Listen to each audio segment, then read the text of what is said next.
يا ابني قلت لك بدل مره 10 مالكش دعوه ببنت يا ابني. مش من مستواك. ما حصلش يا حاج احمد ان انا عجزت منك يا حاج احمد. ومين قال لك كده؟ انا بتاع الكلام ده برضك يا حاج، ما حصلش. تكتب عليا يا طه. البنت هتيجي تكتب على ابوها يا طه. انت كده بدل مره رديت عليكم 3 مرات. انا رايح لابوك وهنقعد النهارده في ميعاد يا طه. ما عنديش كلام تاني.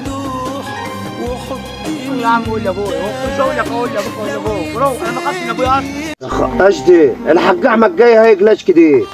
استر يا رب. السلام عليكم. السلام ورحمه الله وبركاته. ازيك يا معلم محمد؟ ازيك يا حاج احمد؟ دي تالت مره ارد عليك فيها. خاي مالكش رد عندي تاني. طب يا عم فيها ايه؟ ما انت عارف ايه؟ ابنك تاني برضك ضايق البيت وهي ماشي على المدرسه. طب ده انا اعمل له وش انا دي؟ ماليش دعوه، احنا النهارده هنقعد في ميعاد. يا عم احنا لاقينك ولا قعدنا في ميعاد. انا جيت لك بدل مره 10 اقول ده راجل غلبان وراجل الله يقويه شغال بالاجره، وابنك برضك مش جايبها البر. عارف انا النهارده هطحه بره، ده ما يقعدش في بيت، هيتكل على الله يشوف له شغلانه في مصر. انا كل ما اجي لك تقول لي الكلمتين ده. يا اخي يا حرق طه وابو طه، انا هعمل له ايش طيب؟ مش قادر عليا.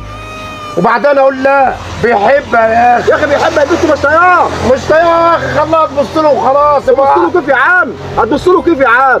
انا جيت رديت عليك اهو المره الثالثه. احنا النهارده هنقعد في ميعاد. يا عم انت ما وراكش حاجه الا نقعد في ميعاد. ايوه هنقعد في ميعاد. لازم ابيعك البيت اللي عندك ده عشان ابنك يتعلم الادب فيه.